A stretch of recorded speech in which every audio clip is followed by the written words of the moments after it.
Hello and welcome back to question 4, Binomial Theorem. What is Binomial Theorem? Now, so the word bi seems to suggest two, like bicycle has 2 wheels, bi-weekly is twice a week, and if you do a bisect, you're cutting something into 2 sections because that is a bisection, 2 sections, right? So binomial over here means 2 terms. What are the 2 terms? As you can see in this question, the first term is x to the power 5. The second term is a positive 2 over x to the power 6. Right? Those are my 2 terms. And according to the binomial theorem, it means that if I have these 2 terms, I put it in a bracket, I raise it to some positive whole number power, I kind of know what it will look like without actually expanding it. Right? That's pretty powerful. So what I'm trying to say is this. You probably know this. This is not impressive, but I can tell you what this same thing looks like if we raise it to the power of 81. I don't have to expand all 81 brackets, and I can tell you what it looks like. Pretty amazing, right? So over here, in this question, we have something more complicated than x plus 1, unfortunately, but the same rules apply. So we want to expand this, right? But we only want the first 3 terms, right? And how you should give me the first 3 terms is you should give me first the largest power of x, then smaller powers of x following that. Okay, so let's first copy down the question. Okay, and also another thing about the binomial theorem is that as I expand out this, I'm going to get terms, right? Something plus something plus something plus something plus something, so on and so forth. Okay, I want you to know that every single term that you expand out actually has 3 components to it, 3 ingredients, right? So looking at the first term, right, I'm going to show you what the 3 ingredients are. The first ingredient comes from your Pascal triangle, right? Your n choose r. So the first term will be n choose 0. Okay. The second ingredient, the second component, comes from my first term, and my last ingredient comes from the second term. Okay, and what I'm going to do is I'm going to raise the first one to the power n, the second one to the power 0. So I want you to pay attention to these numbers over here. This number from the first component, this number from the second component, and this number from the third component. These numbers are going to change as I write out term by term, right? So I've chosen this one to be n and this one to be 0, right? Because I want a larger power of n. If I could have written n here and 0 here, but that will give me a very low power of x. I want to start with the highest power of x. Okay, so unfortunately, you can't do this on your foolscap. You can't duplicate, but I can. So you don't have to watch me write the same thing over and over again. For the second term, I'm just going to change this number, those highlighted in white. Yeah, I'm going to change this, and change this. Okay, for my second term, it will be n choose 1. N choose 1. From 0, we upgrade to 1. And for the next one, instead of n, it's n minus 1. And my third component will be raised to the power of 1. Okay, so for the second and third component, you can think of it as like maybe I have 10 books over here and no books over here. I'm slowly moving 1 book at a time over, right? So when I move 1 book over, it becomes 10 minus 1, this becomes 1. If I do another book, it'll be 10 minus 2, 2, right? So that's what's going to happen. For my next term, oops, let's duplicate this. Okay, I'm going to change those digits again. This is n, choose 2, and minus 2, 2. And that's it. Those are my first 3 terms. And don't forget, there are actually more terms following behind, but we're not interested in them. So just put a plus, dot, dot, dot. Okay? However, we can't leave this as the answer. We had to simplify a few things. So let's go. Looking at the first term, n choose 0, right?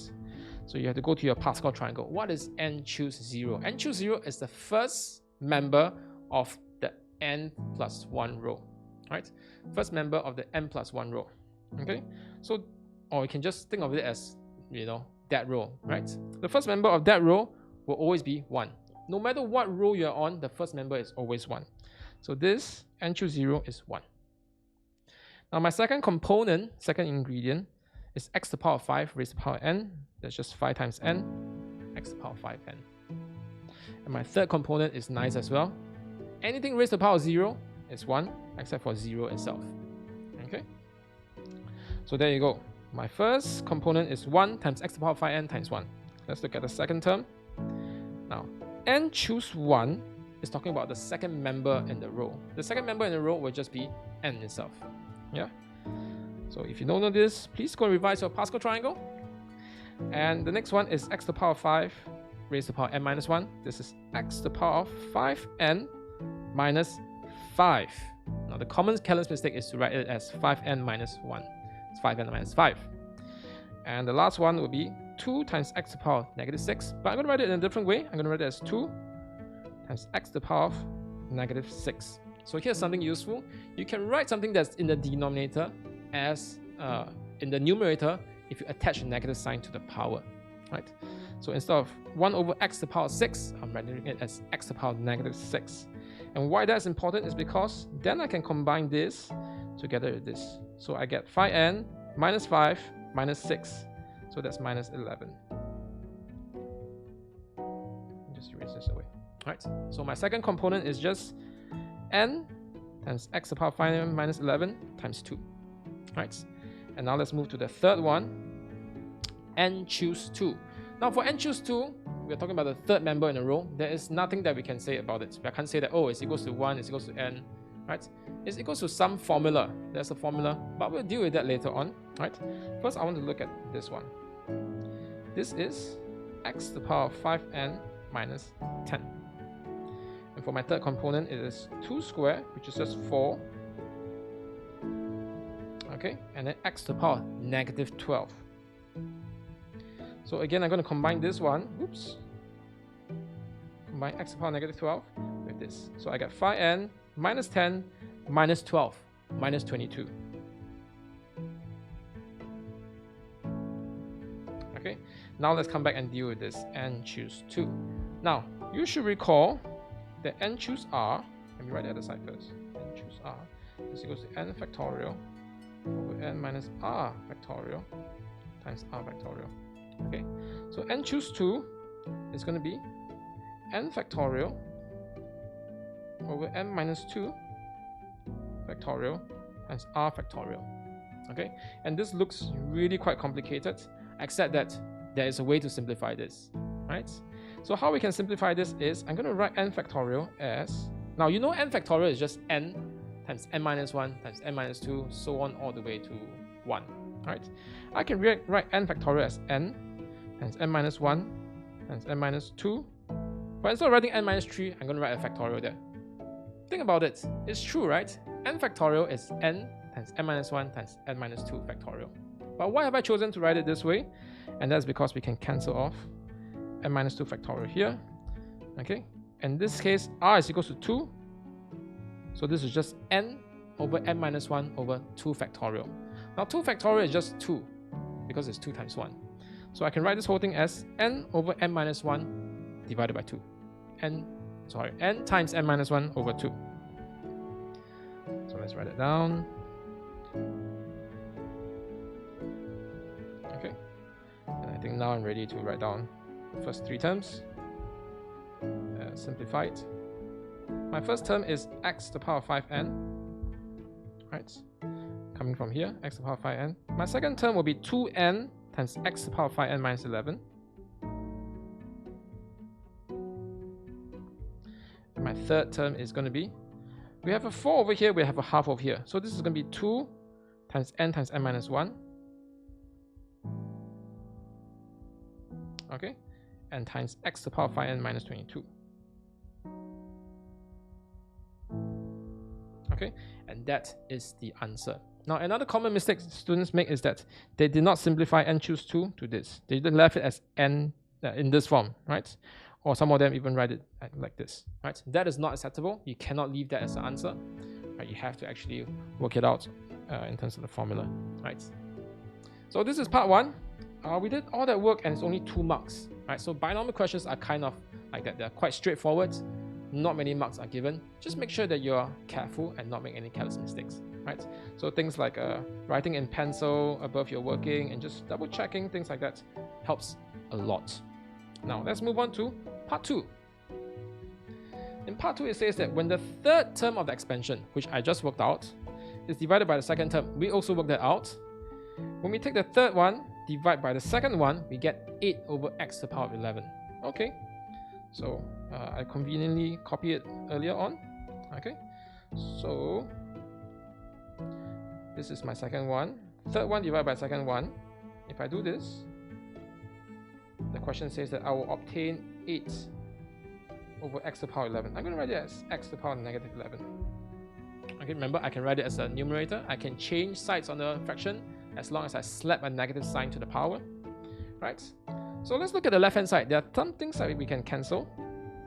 For example, 2n. Right? X to the power of 5n. X to the power of 5n. This is minus 11. This is minus 22. So that becomes minus 11 here. Okay, so what I end up with is n minus 1 times x to the power negative 11 equals to 8 times x to the power negative 11. So you can see that n minus 1 must be 8. Therefore, n is equal to 9. We have shown. Okay, that was part 2. A much easier 2 marks compared to the first part.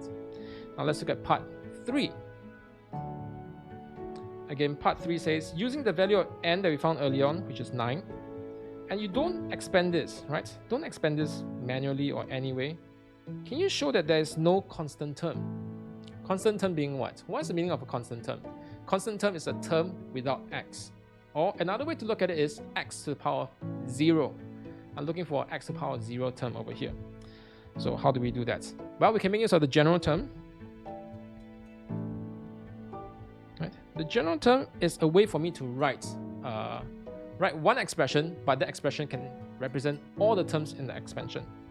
Because if you remember, every single term in the expansion can be written as the 3 components, the 3 ingredients, right? So every term has a n choose r, right? Depending on what r is. If you're the first term, it'll be n choose 0. If your second term is n choose 1, n choose 2, n choose 3, all the way to n choose n. Okay? So n choose r represents all the different n choose whatever numbers you have. Next, I have x to the power of 5 raised to the power of n minus r. Do you still remember the example about the books? 10 books and 0. So that's 10 minus 0 on this side. I have 10 minus 1, 10 minus 2, 10 minus 3, all the way to 10 minus 10. Okay? And then on the other side, I have this raised to the power of r. Yeah? So this thing over here actually describes every single term as long as I put in the correct r inside here, right? So this is also known as the tr plus 1. Yeah, general term is tr plus 1. Okay, so I want to show that it is not possible to get the x to the power 0 because there are no constant terms. So what I can do is, in this case, we can leave the n choose r because that has no implications on the powers of x. Okay. Then I'm also going to write this 2 to the power r over here because this one again has no implication. 2 to the power r comes from here, by the way. It does not affect my powers of x. What really affects my power of x is this term over here and this one raised to the power r. Okay, so I'm going to write it as x to the power of 5n minus 5r, and for the second one I'm going to write it as x to the power of negative 6r. Okay, I'm really interested in this one. I'm not interested in this one. So I'm going to let it be some k. I'm going to let n choose r times 2 to the power r be k. I'm not really interested in that. Okay, then I can combine these two together. This is 5n minus 5r minus 6r. So that's 5n minus 11r. X to the power 5n minus 11r. Okay, so this is my shortened form of the general term where I only emphasize on x and its powers. Now, do you remember in this question, n is equal to 9? Right? So when n equals to 9, the general term becomes k x to the power 45 minus 11r. Yes, 45 minus 11r. And remember, r is the number that I choose, right? If I want the first term, r equals to 0. If I want the second term, r equals to 1, so on and so forth. So I need to prove that, hey, this thing will never be equals to x to the power 0. How can I prove that? Well, you can say that, hey, let this be 0. Okay, suppose that it can happen. Let's just say it happens. Then 45 equals 11r and r equals to, sorry, let me write the 45 properly. R equals to 45 divided by 11, which is not a whole number. Right? And what is the meaning of this? It means that we will not be able to get the power of 0, x to the power of 0 over here.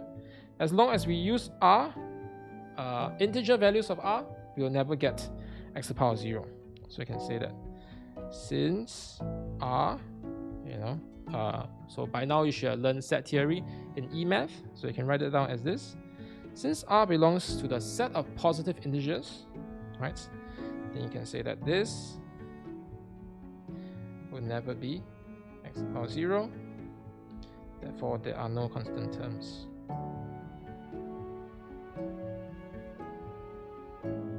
When n is equals to 9. Yeah? If I change values of n to something else, it might be possible to get 0. Maybe if I let n equals to 11, definitely I can get the x to the power 0. Yeah? So this is the concluding statement that you should write. And that's the end for question 4. So I'll catch you in question 5.